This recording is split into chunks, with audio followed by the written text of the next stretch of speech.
Imagine a vibrant discussion between people that includes both openness and critical thought in the pursuit of truth. The Purchasing Truth podcast is an experience, a journey, an exploration of the impact that negative messages in politics and the media have on our families, community, society, and nation. Join your hosts, Bill Stierle and Tom Hazard, to discover new concepts and language strategies that will reveal effective ways of establishing truth. This podcast series will tackle current events, leadership challenges, healthcare confusion, integrity in business, and many other areas that affect us all. Gain clarity and understanding of the various truth perspectives. Welcome to Purchasing Truth.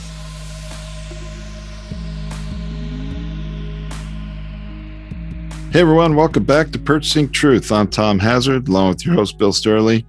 And you know, Bill, you and I each watched Last Week Tonight with John Oliver this past week, where he did a whole spot on stand your ground laws. And while we're not necessarily going to dive down that entire rabbit hole, there was something that happened that he raised awareness of a certain context or situation within the stand your ground laws, or one application of it, or one incident, I guess, where it was used, that really presents an opportunity for us to talk about the need for certain types of people in our society to be educated on how to communicate better.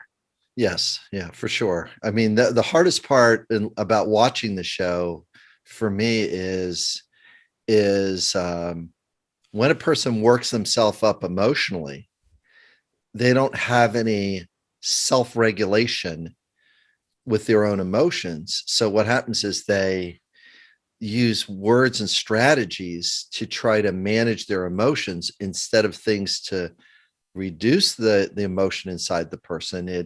It will escalate it into a violent act.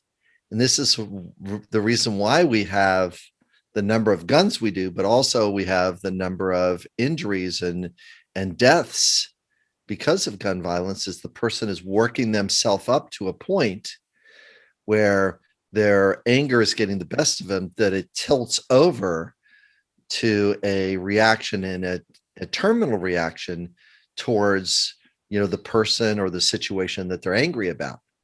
I mean, that's the thing that's really upsetting is that with simple things of words and phrases and the ability to apply empathy to a situation can really reduce the anger inside the person, so that they don't go in and act out in a way that is going to cause that next level of injury or death. And there's a lot of examples in the show that we're going like, you and I, Tom, we're rolling our eyes going like, oh my gosh, how did we get here? And as I'm watching it, Bill, I'm thinking to myself, oh my goodness, if that person who, for instance, there are many, many people featured, but there's a 911 operator, for instance, who is speaking to someone who's called in about a robbery that's in progress. And if that 911 operator had just been educated or trained by Bill Stierle in applying empathy, it could have saved 2 lives. And I think we should talk about this as an example, Bill, because yes, exactly. It's really important, because I want to acknowledge that 911 operators are trained to do certain things. And right now today, they're not trained to do certain things. Right. So, yeah. And that's the thing. So the 911 operator gets a call, and this guy, man is distressed about his neighbor getting robbed. And he has he's calling 911, wanting them to do something. And the 911 operator is explaining to him, and this is where the communication goes the wrong way, explaining to him, giving him facts. No, sir, don't go out. No, sir, I want you to be safe. No, sir, it's just stuff. No, sir, don't leave the house, sir. There was in the show, they said that it was 14 times he told the guy not to leave his house. And the guy left his house and shot the two people in the back for stealing his neighbor's stuff. Now, is that proportional? When somebody steals stuff, they should lose their life because they're stealing stuff. No, it's not proportional. It's not under certain laws. Under the stand your ground law, you can do that because all you've got to do is say, I was fearful. I was fearful for my life, for my safety, right? Right. And in this case, he really wasn't fearful. He put himself in the fear. He went out of the house. So he felt like he should do something. Somehow he had a belief, a bias, a perspective that it was okay for him to do the judge, the jury, and the executioner for the two people that were stealing things. Tom, I think we have laws in the books for people stealing things and how many years of jail, or when they're convicted, that there's a certain proportionality for the mistake or the proactive mistake of stealing other people's stuff. We don't execute people for stealing stuff. At least I don't know any laws on the book for that one. If you steal somebody's stuff, well, the thing was so important that you get to lose your life over that. You see, so yeah, I don't see that happening very much. No, that's not something a judge has in its perspective. But yet, regrettably, the 911 person did not manage the caller's emotion, or did not gain the caller's trust. The justice was going to be served. And actually, I think we need to acknowledge that the 911 operator, I believe, was doing what they were trained to do. Best they could. The best they could. And pretty good from a rational place and from a caller place. He stayed on there and he stayed with it until the guy finally escalated. The 911 caller, there's no blame or judgment here. It's really the weight of this discussion is on language right now. That's the challenge, is the weight is on language. And that's what I kind of get hired in to do, is to train business owners and even governments and stuff to, here's what to say instead of this thing works better than this thing. So if the 911 caller says, hey, listen, somebody's robbing my house, I have this new law that I can use. That's what he did. The laws have changed and I could go out. The law says I can go and shoot these people. And the 911 officer goes, no, sir, let's let the police officers are on the way. They're going to be there, and let them handle this. The stuff is not worth taking someone's life over. Or I think also, I remember the 911 operator saying, stuff is not worth getting hurt over, or, basically saying you could get hurt, if right. You leave your home and intervene here. And the 911 operator unintentionally, I completely believe, by continuing to say the same thing over and over to this man, no, don't leave your house. Don't leave your house.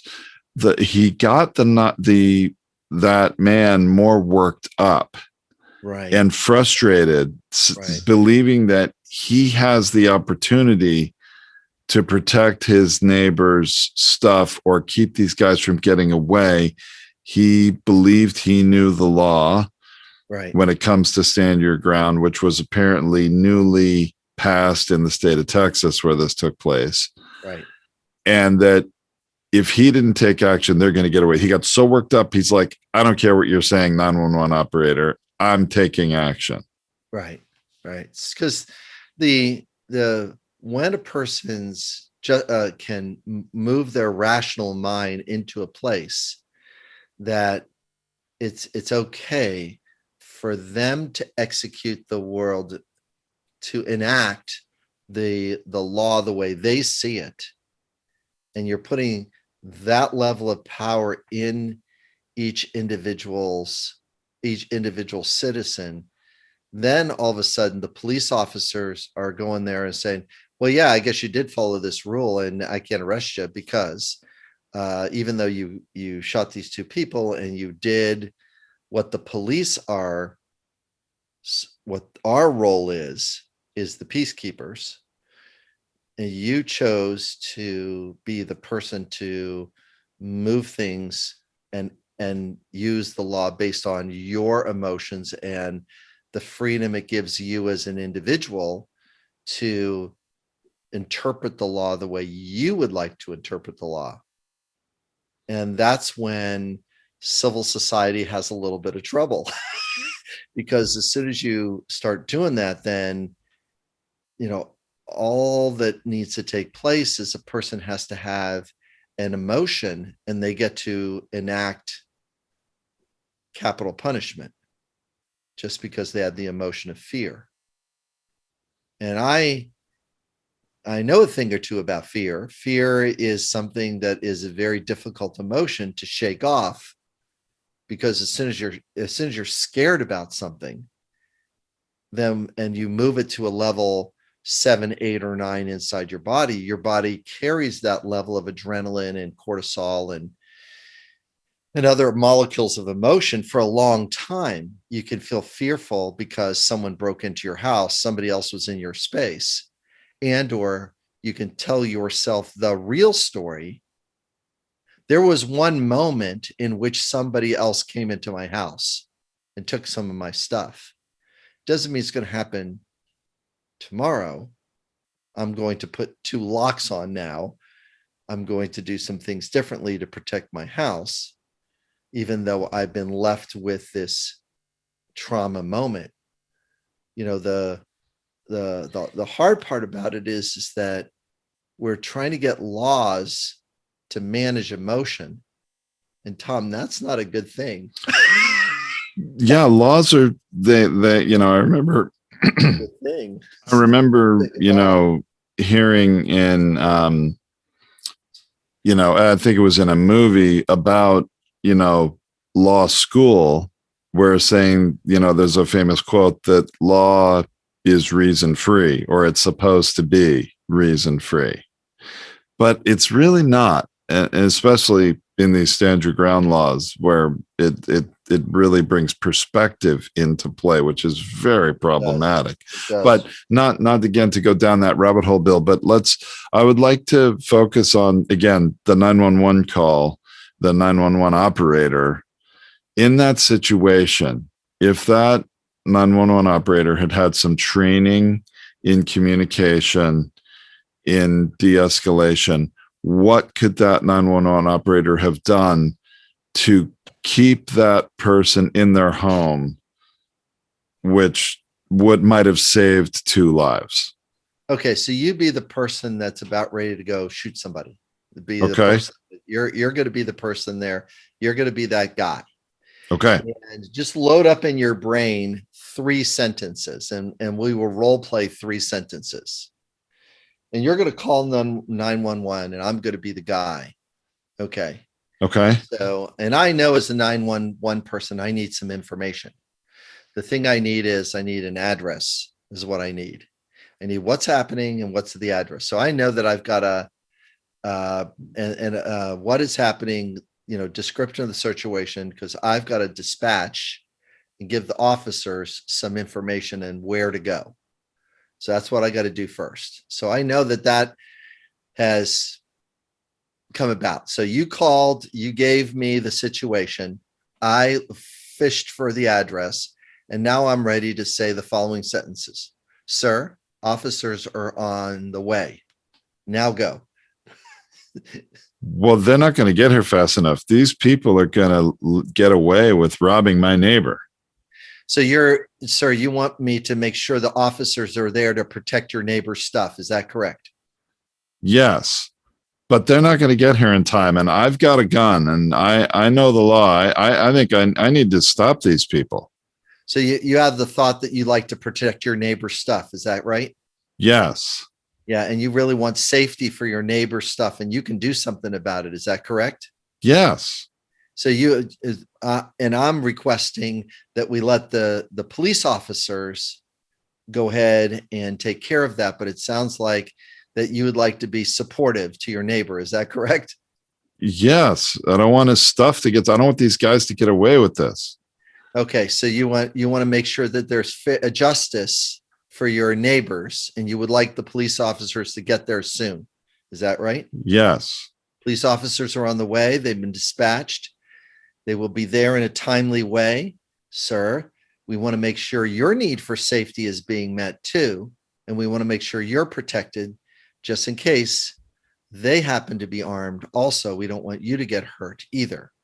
So we also want to make sure that the police officers do their job and do their role. Would you be willing to let them do their job? Give me some pushback. I don't know what he would say to that. See, I mean, now, would you be willing to? I mean, he sort of, right. but it gets him thinking and slows him down for sure. That's correct. See and I'm hoping the listeners that are listening to this role play are getting is that my empathetic narrative got Tom to say yes 1, 2, 3, 4 times almost. I got Tom to say yes to things. So I've built up trust that with Tom that I was hearing the issue. You're scared about them leaving. You want to make sure that justice things. Let police officers do the justice part. see how important that was. All of a sudden, it's let police officers do the justice part.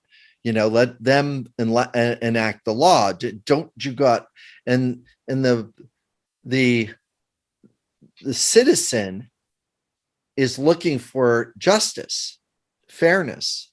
He's looking for protection of his neighbor's stuff. He sees that something, quote unquote, is morally wrong, something that's legally wrong that's taking place. Now, this is not about protecting the robbers. This is about setting a standard in our society that we look for different situations to be handled by the police. Now, I feel deeply upset at this moment to think if that was happening in a community of color, the police response has a different experience for a community of color. So I'm not pretending that I'm not going to let my bias get in the way that there isn't different responses from 911, but the de-escalation part of it, so that the rule of law, it doesn't start to try to do things regarding emotions, that we got to be mindful that just because a person's getting worked up, it doesn't give them the ability to step across the line of what the laws on the books are for robbing a house. Robbing a house does not mean the robbers lose their life. Doesn't mean that. It means that the person's robbing the house. Right. Which would, depending on many factors, if someone's convicted of, anywhere from breaking and entering to burglary or whatever, going to get anywhere from months to a couple of years in prison, certainly not going to lose their life over it. So the crime on its face isn't going to. The shocking thing about John Oliver's show, and I encourage, all of our listeners to go watch it. And we've got the video of this. Available on YouTube at the blog post of purchasingtruth.com. So you can watch the whole thing. And there are many problematic issues with these stand your ground laws. But the shocking part to me in this particular case is this man in Texas left his own home with his shotgun and shot these two people in the back. They died, and he was, according to the law in Texas, found to be justified under the stand your ground law, which is really, unsettling, to say the least, that these two people who definitely were committing a crime and deserve to be apprehended and meet justice met a different kind of justice that's out of proportion with the crime they were committing. Yeah, it's really it's the reason why our system of law is set up, is to create proportionality and also to create time so that there's evidence that is captured, that there is other things that so that it can justify what the action is to take place, and also give time to go, like, a lot of times when bad things happen, we don't see all perspectives, and this one looks a little bit, cut and dry and nice and clean, but it's not at all, because, all you got to do is put, change to put a person of color in the role. And that's not what happens to that guy. The stand your ground law doesn't go, no, you are not. You're supposed to wait for the police officer. No, I used to stand the ground law. It's like, no, but you're a person of color. So, we're going to apply the law differently, or we're going to see it from a different view set, because, well, this is our bias and here's our thing. And it doesn't become even really quick. So what I like training people to do is, how do we talk about safety through disagreements? And this person has a disagreement about the way things goes, and what is the common good, and how do we create an even application to whatever the law or whatever the situation is. Are people responsible for their own emotions? Well, if you think about, Tom, and you and I were laughing a little bit earlier about use your words, Yeah, I mean, as someone that has some pretty young children, even my youngest is 7 at this time, but it's not that long ago. I remember my 7-year-old was a toddler, and when she didn't like something, she would, swat at it with her hand, or hit someone, or push someone out of the way. And so we always tell them, no, it's okay. Use your words. I mean, it's an attempt to communicate, right? When you take other kinds of actions. And she was struggling with, finding the words to express herself and communicate. And really the same thing here we see apply in a lot of the examples in what John Oliver talks about. It's like, hey, if you just use your words, they can be more powerful than that gun. Or if you use the right words, if you understand the context of the situation, and you're that 911 operator, instead of giving a directive, an instruction, or an order, don't leave your house. No, don't leave your house. The person is not liking that response, and they'd say, well, you don't understand the situation. You're not here, and you don't understand. I have a gun, and I can go out and do something here. He just worked that guy up, fed into, didn't really meet his needs, and fed into an escalation. And if he had used different words, and again, I'm not faulting the 911 operator, not at all, not doing their job. They totally they did their job. have a very difficult job to do. They got to assess in a split second whether somebody is hurt, needs an ambulance, or there's a fire and they got to get the fire department, or there's some other problem and they got to send the police. And Right. then, I mean, talk about complicated, job. I've not done that job, so I don't understand that from experience. But at the same time, it is obviously from our perspective, it is easy to see in hindsight that if they also had some training and empathy, they could de-escalate the situation and effectively have prevented 2 lives from being taken, even though it wasn't his fault. That's right. And empathy for the guy that is scared and has a weapon for the guy inside the house is the thing that de-escalates that guy. Yeah, you feel scared. You really want justice. Yes, I want justice. The police officers will be there to execute justice for you and your neighbor. That's a line of reassurance. Would you like some trust that we are going to be there and we're going to connect and we're going to catch those people? And we're going to do our part. See, they can't, regrettably, the police officer can't, the guy has worked himself up into such a place that, wait a minute, I can do something about this.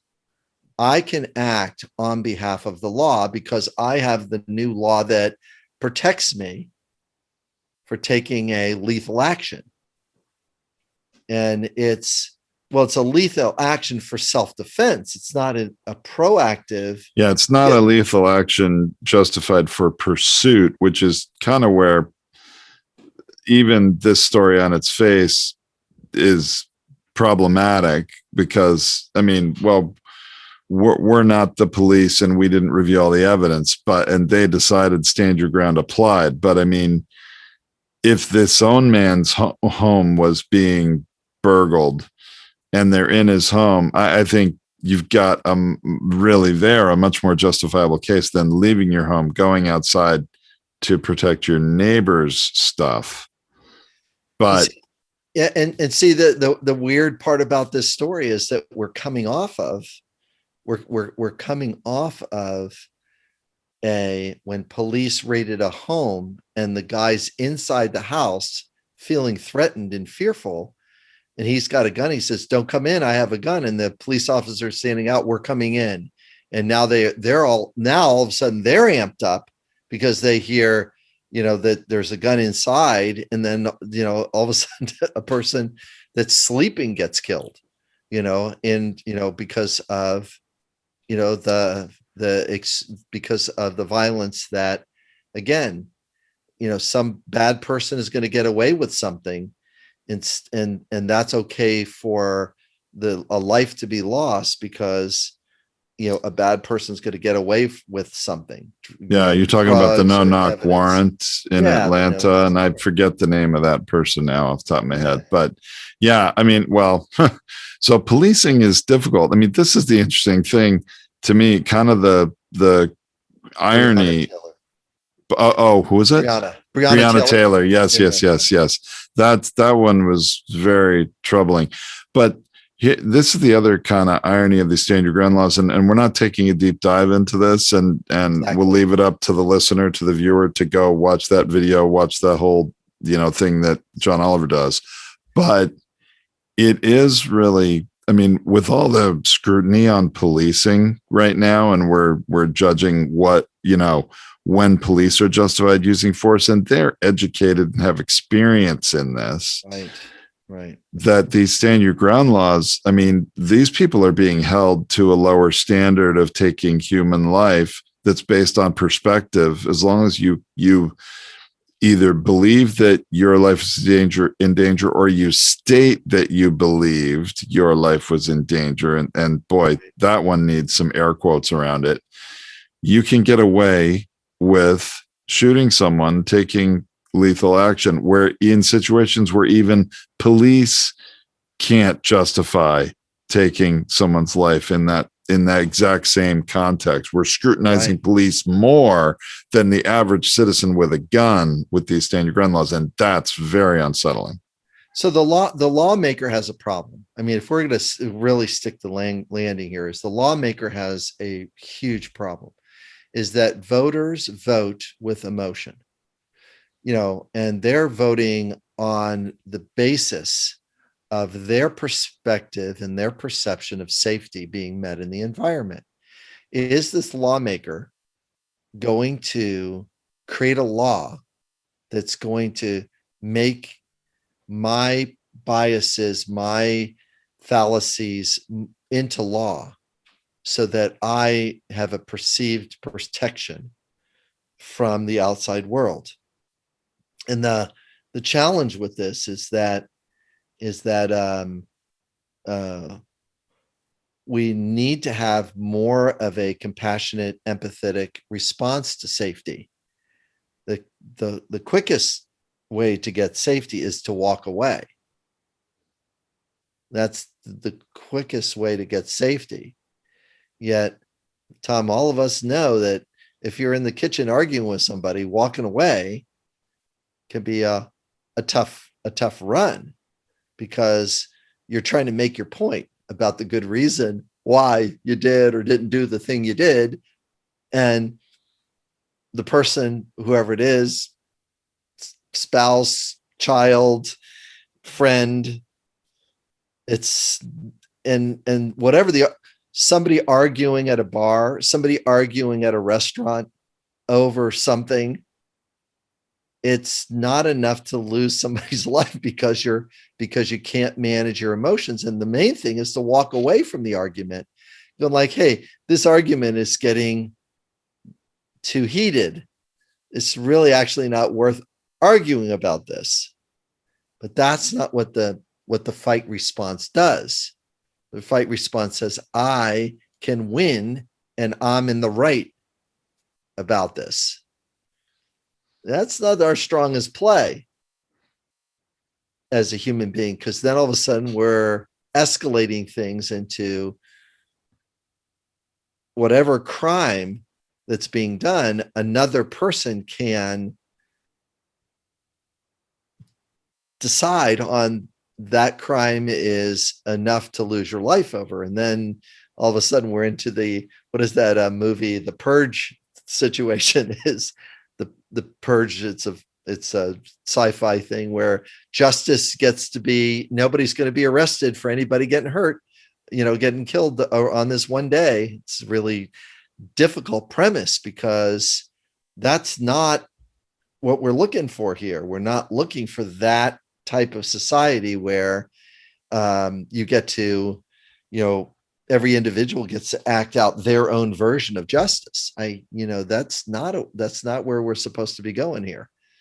And anyway, so how do we get equality? How do we face our biases? How do we adjust our perspective? And how do we just get our body used to walking away from conflict and or learning some skills how to empathize our way through the conflict? And in many cases that would prevent an ultimate conflict, which can cause loss of life in the example we're showing. Now, it doesn't even have to be that extreme that life is on the table.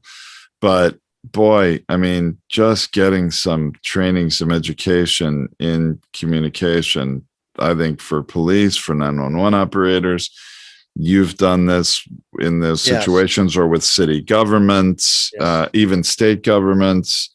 What was it? The Flint water crisis. You dealt with that whole thing. And that, I think, if there's anything that we can do to help raise awareness, Bill, that's the thing, is to help raise awareness for there are better ways to deal with things that can bring about better outcomes and cause less of a mess. I mean, to put it very simply. Yeah. Less of a mess. It's so important. It's so important. We can't keep escalating and thinking that the battle between a person's individual they get to be, as an individual, they get to be an independent dispenser of law and justice. It's not a strong strategy for a free country to do that. Free has some limitations to it. And it's so unsettling to say it because people don't like hearing it. Freedom also means that you've got to look out for the other person's freedom. You've got to actually nurture their freedom, because if you don't nurture their freedom, then they can also have a influence on your freedom. And you don't want to get there. You don't want those two things to do that, because then all of a sudden it's like, well, it looks like that, I'm going to lose on this. And instead of applying empathy or the strategy of walking away, or the strategy of stepping in and through a difficult discussion, then a discussion about how heavy a dog is doesn't have to end in a life, because that was inside the show. It's like there's an argument in a restaurant about how heavy dogs can get, and a guy got shot over it. It's like that's a small that's not an argument that somebody should die over, about how heavy a dog is, how much a dog weighs. It's not a argument to lose a life over. Well, like I said, there's a lot more to learn about this subject. For listeners who want to go to the blog post at purchasingtruth.com and see that whole video, the whole segment from last week tonight. And there's also more to learn if you're a business or a local government, a state government, or even, some other kind of national politician. Gosh, there's a lot that can be improved by getting some training. And I would encourage any of those types of people to reach out to you, Bill. And obviously that's at billstierle.com or purchasingtruth.com. We'll get you there. Yep. Well, thanks a lot, Tom. And thanks everybody for listening. Thank you for listening to this Purchasing Truth podcast. We trust that you have enjoyed this engaging and thought-provoking conversation. Our hope is that you've received value, found clarity, and broadened your truth perspective in this episode. If you did, leave us a review or visit our website, purchasingtruth.com. Join us again for another informative and content-rich discussion here at the Purchasing Truth podcast. Don't just accept whatever information comes your way. Join the discussion. Discover your own voice. Purchase your own truth.